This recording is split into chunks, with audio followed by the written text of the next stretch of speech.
Hello, thank you very much. It's a pleasure being here in this great meeting talking about this amazing topic, which is intersectionality and research based on sex and gender. Sorry. Yes.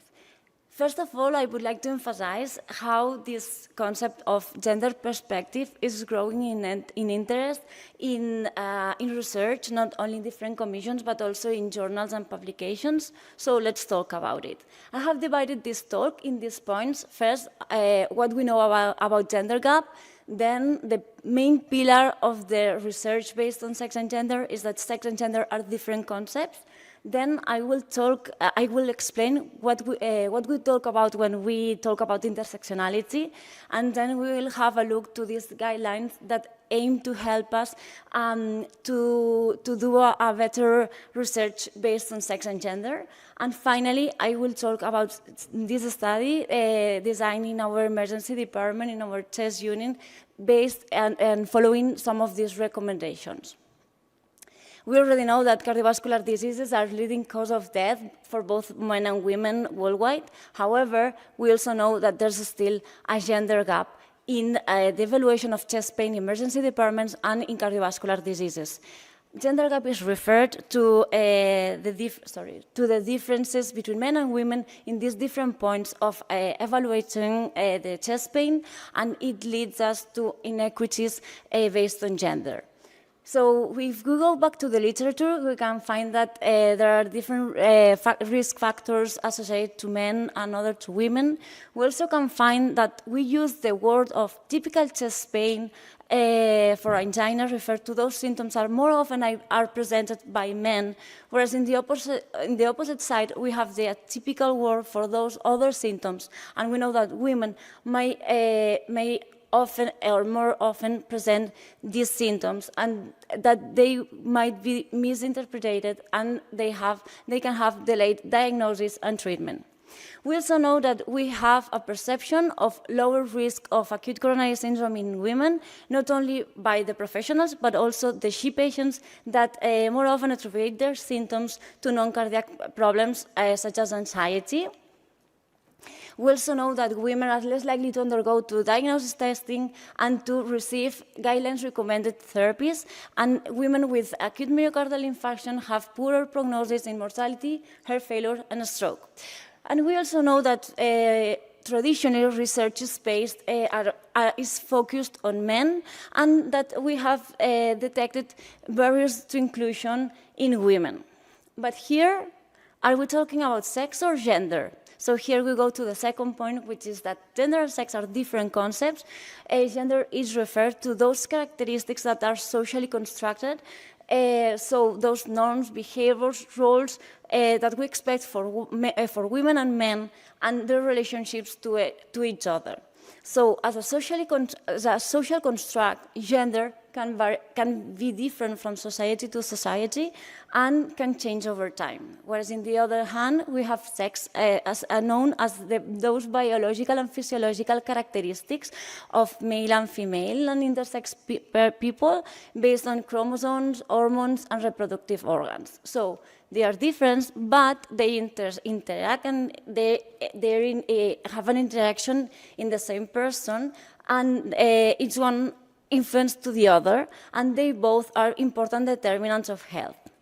Despite the recognition of introducing and of the importance of having this gender perception, there's still knowledge gap, starting by the traditional way of considering both as the same concept and using them in binary categories where male and female are just opposites. But they not only interact sex and gender interact to each other, but they also interact with other social factors. And here's where the intersectionality takes place, and it gives us the framework to understand and to assess how different social factors and determinants of health interacts to and intersect with each other and with sex and gender. despite the growing interest on having a gender perception in research, progress is still slow, and in part could be because we need new tools to assess it. So in this direction, these guidelines were created to encourage a more systematic approach to the reporting of sex and gender in research, and to give us a framework for incorporating the sex and gender considerations into scientific research. So let's look about the key points of these guidelines. First, in the definitions, they recommend to avoid confusing sex and gender terms and not confusing these two terms, and to use an accurate and inclusive terminology. We should also describe how we have been collecting the data from sex and gender. So if the patient were referring their sex, or we are taking the information from databases or for phenotype characteristics. Researchers also should ensure an appropriate representation of both men and women, and also enough sample sizes to detect meaningful differences between sexes. And also, we should consider to collect other social factors, economical factors, cultural or occupational factors, to perform a multi-level approach of the interaction of sex, gender, and other health determinants. They also emphasize the importance of conducting sex and gender-based analysis, and in the discussion, they encourage to talk about the similarities and differences, and do a further step from comparing male and female, but also thinking about the social spectrum of gender. So following a little bit these guidelines, we have designed this study called SIGURD, where we hypothesize that there are inequalities related to sex and gender and other social factors in chest pain unit. And we not only take the information from the clinical history, but also we take the information from an interview performed to the patients, where the first question to the patient is what sex were they assigned at birth. So the patient were saying with the data is collected from the interview. We also take information from gender identity, birth country, what kind of house they are living in, how many cohabitants, marital status, study level, laboral situation, and salary. And following the recommendations of this paper, where they aim to give us tools to assess the social spectrum of gender, we also take information from the patient about their perception of capacity of taking risk, about independence, if they have more a caregiver role or their work life, and about gender discrimination as well. We also ask the patient if they have the perception of being late presenters in emergency department, the reason for that, and the perception of risk of their chest pain, and the reasons why they have finally consulted. So why are we doing this? These are only some steps to the more gender equality. And as a key points of this talk, I would like to emphasize the differences between sex and gender, that both are important determinants of health, that gender produces inequalities that intersect with other social, economic factors, and that intersectionality provides a framework to understanding how social factors intersect, and it's important to assess this gender gap in cardiovascular diseases. So thank you very much, and I hope you have felt this interesting, because I would like to present our first results in our next great meeting.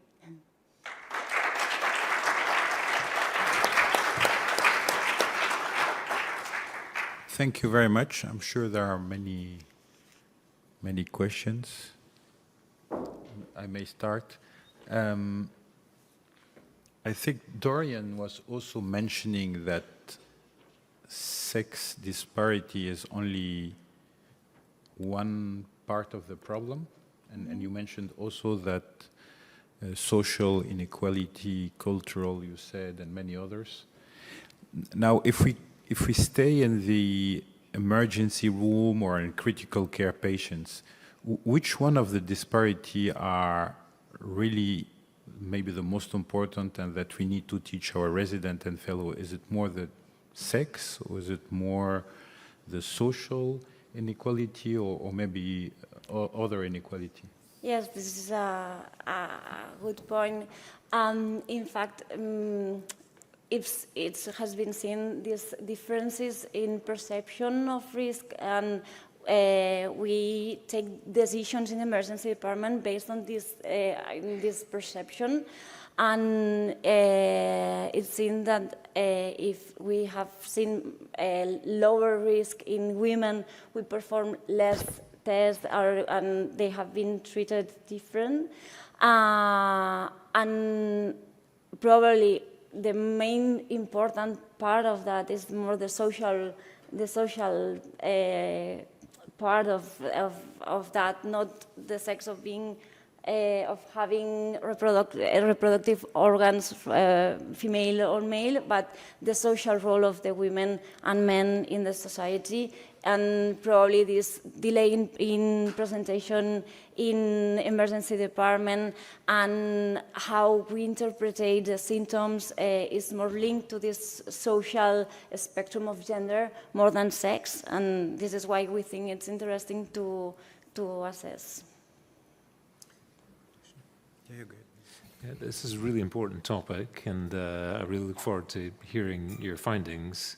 I've noticed that quite a lot of the journals now are asking very specifically, not just to provide a sex-specific analysis of your data, but to define as part of that how sex was assigned. Was it assigned by the researcher, or how was it defined?